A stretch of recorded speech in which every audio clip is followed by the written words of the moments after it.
as trial lawyer for 41 years. And that is, there are multiple sets of true facts. And I know that doesn't sound correct, but it is.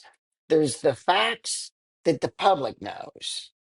And because of the facts the public knows, sometimes a jury will make a decision and the public's going, what the heck? How can they make that decision when this and this and this is true? But then you have another set of facts that is usually somewhat different than what the public knows, that a few of the lawyers know, a few of the police know, detectives, the district attorney, and the judge. And then there's a whole third set of facts that the jury hears and that they make their decision on. And sometimes that set of facts is completely different than all the other sets of facts. And that's why the public sometimes reacts the way they do to what a jury decides, because a jury doesn't hear what the public has and they're not allowed to make their decision on that.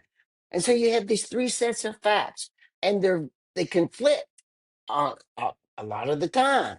And I want to write about that. I want to educate my readers about how strange that is and what situation that puts people in. Right.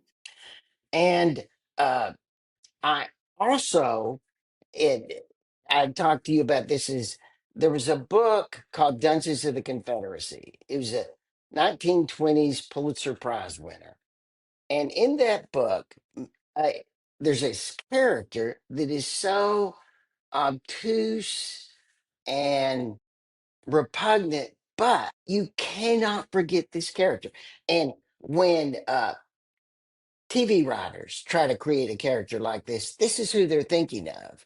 It's someone both in some way repellent and some way unbelievably unforgettable that you think about while you're driving the car. For some reason, when you're in the shower, you think about these characters. And uh, I want to write about somebody like that in the book. And it took me quite a few chapters, and I'm a planner, not a pantser. That means I like to outline my books ahead of time. I don't just write by the seat of my pants. And uh, I had to completely re-outline my book because I found this character who, on the initial outline, was just a minor character. But oh my God, he's so perfect. Nobody's going to be able to forget this guy. And nobody is going to think there's anything attractive about this guy. They're going to just think this is the most unattractive person they ever could not forget. I found this guy.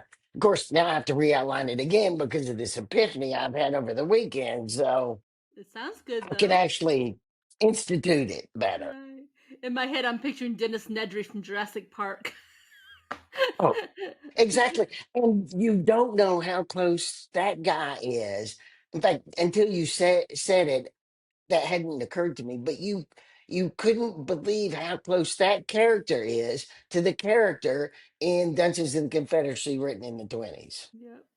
Maybe the same inspiration. Maybe that guy I'm will. actually positive it is, Yeah. because that's a thing, right? Yep. Yep. If not by the person who wrote the character for Jurassic Park, perhaps by the actor himself. But someone somewhere must have been As a inspired by writer, that. I hope it's more the script writer and not the actor. Hopefully.